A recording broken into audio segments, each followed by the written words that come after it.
yang berjudul Silsilah As-Sahihah, halaman 74, nomor 74 hadisnya. Kemudian dalam Shahihul Jami' nomor hadis 5607 dari hadis sahabat Abu Hurairah radhiyallahu anhu. Artinya bagaimana? Hadis ini merupakan anjuran dari Rasulullah SAW untuk berzikir bersama dan bersolawat bersama. Ini sunnah Rasul. Bahkan Syekh Al-Albani yang Wahabi itu pun menyatakan derajat hadis ini sahih. Ketika suatu kaum, artinya lebih daripada satu orang, kita sedang berdua, bertiga, ngumpul di satu tempat. Pokoknya kita kumpul saja di suatu tempat di mana saja. Lalu tidak ada zikir dan sholawat sama sekali. Tidak ada zikir kepada Allah sekalipun, tidak ada sholawat sekalipun kepada Rasulullah yang diucapkan oleh orang-orang yang kumpul tadi, maka mereka akan mendapatkan kerugian. Apa? Jika Allah berkehendak, Allah akan mengadab mereka. Artinya suatu kaum berkumpul bersama tapi tidak berzikir kepada Allah dan tidak bersolawat kepada Rasulullah, maka kansnya sangat besar untuk diadab oleh Allah. Atau jika karena mereka itu lupa, artinya bukan karena kebencian, bukan karena mereka menganggap zikir bersama itu bid'ah, bukan, maka wa insya'a ghafara lahum, Allah mungkin bisa mengampuni mereka karena mereka tidak sengaja luput dari zikir dan doa tersebut. Saya harap yang depan diisi terlebih dahulu ya, nanti akan datang lagi. Ayo maju ke depan dulu, maju ke depan dulu. Ngaji jangan jauh-jauhan, dekat-dekatan. Jadi hadis ini sahih ataupun hasan sahih, artinya ada beberapa riwayat yang riwayatnya derajatnya hasan, ada beberapa riwayat yang lain yang derajatnya mencapai derajat sahih. Jadi dari beberapa riwayat. Dan ini pun disahihkan oleh Syekh Al-Albani yang Wahabi itu.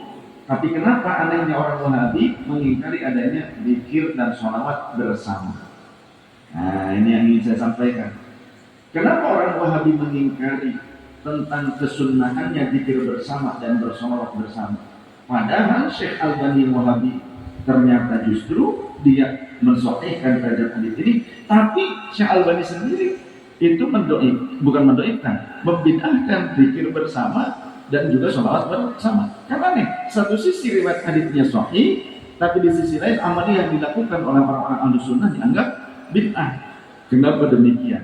Ada upaya untuk mengubah pandangan masyarakat umum yang awam terhadap ulama Ahlus Sunnah agar mereka melepaskan diri dari mengikuti ulama Ahlus Sunnah wal Jamaah, tapi kemudian mereka mengikuti kelompok Wahabi tersebut. Nanti kalau sudah banyak pengikutnya orang Wahabi, nanti mereka baru mengkoreksi. Coba lihat, dulu Wahabi anti mengangkat tangan ketika berdoa. Sekarang banyak Wahabi mengangkat tangan ketika berdoa. Dulu Wahabi, bukan cuma dulu, sampai sekarang, ketika kita sudah selesai sholat, kemudian berzikir bersama, kemudian berdoa, dipimpin oleh imam, kita mengamini sebagai makmum, lantas kemudian ada di antara kaum muslimin yang bermusafahah setelah doa selesai, maka oleh Wahabi itu dibid'ahkan, diharamkan, disesatkan. Tapi Wahabi ketika selesai dari sholatnya, kemudian mau keluar masjid, dia melewati teman-temannya yang seikhwan, yang seideologi, mereka akan menyalami teman-temannya. Di samping saya ada yang seideologi dengan mereka selami, tapi saya tidak. Berarti kalau kata Sunda di pondok di lepok, mereka mengatakan itu bid'ah, tapi mereka melakukannya.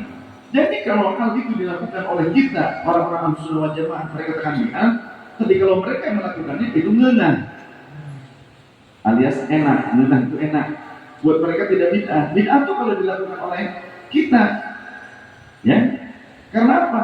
Mereka ingin membuat propaganda, ingin membuat penilaian terhadap masyarakat di tengah-tengah masyarakat, agar masyarakat itu menilai bahwa kita orang-orang Ahlus Sunnah itu pelaku bid'ah. Jadi kalau kita yang melakukannya terlebih dahulu, karena kita lebih tahu, karena kita ini secara musalsalah bersilsilah mengamalkan amaliyah itu, kita punya landasannya, kita punya hadis contoh zikir bersama, sholawat bersama, kita punya landasannya dan bersilsilah. Orang Wahabi nggak mau dianggap mereka bodoh, maka mereka akan lebih dulu membuat propaganda bahwa ulama Ahlus Sunnah wal Jamaah yang bodoh. Tapi kemudian waktu, kalau masyarakat awam sudah terjerat oleh Wahabi, menjadi pengikut Wahabi, mereka Wahabi akan mengatakan, nih zikir bersama nih fadilahnya demikian, kita berkumpul bersolawat kepada Nabi itu fadilahnya demikian. Mereka akan katakan demikian. Jadi kalau di awal-awal amal yang itu sudah masyhur diamalkan oleh kaum Ahlussunnah wal Jamaah, mereka akan membuat propaganda bahwa amal yang itu bid'ah. Tapi kelak ketika orang-orang awam itu sudah terjerat dan ikut mereka, mereka katakan bahwa itu adalah perkara yang baik. Buktikan, banyak hal yang seperti itu. Ya, peci hitam ini dulu Wahabi anti. Menurut Wahabi ini peci hitam ini bid'ah. Sekarang pun Ustaz Haji ada pakai peci hitam, pura-pura. Ya, dulu ini bendera merah putih, Wahabi tidak suka. Bahkan mereka banyak yang berfatwa hormat bendera itu syirik. Tapi sekarang gimana? Pura-pura Ustaz Wahabi kalau kajian mejanya ada merah putih begini. Kemudian di sekolahnya sekarang pura-pura ada upacara bendera karena takut dicabut izin sekolahnya oleh pemerintah. Karena sekolah teroris. Dengan embrio teroris. Kalau sudah mengharamkan mensyirikkan, pada saat diajak podcast, diundang podcast, bilangnya ke sana kemari muter-muter, ya kan? Padahal sebelumnya menyatakan syirik hormat bendera. Tapi pada saat di podcast muter-muter jawabannya. Ya itulah. Pintar ngeles sama itu. Jadi hadits ini hasan sahih. Ada yang riwayat derajatnya hasan, ada yang riwayatnya derajatnya sahih.